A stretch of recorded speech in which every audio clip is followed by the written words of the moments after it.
Whereas you've focused and started with the house in the backyard, which I would consider the most expensive of the four options. But Yep. you're working on that right now to maybe make it a little cheaper for everybody. Tell us about that, maybe. Yeah, I mean, I focus on exclusively detached units because A, we have a lot of really big lots. Two-thirds of Canadian municipalities are considered suburban, Yeah, meaning they have big lots, small houses, but also because the threshold for entering the housing market is becoming so much higher. So people see these almost as like an entryway, for that young adult who wants to move out of the house, things like that. So it can be a way to right. like share equity.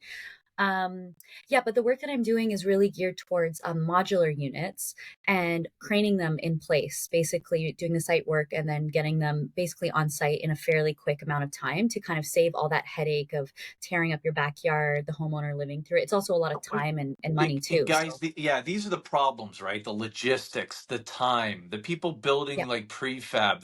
There's no scalability in their factories.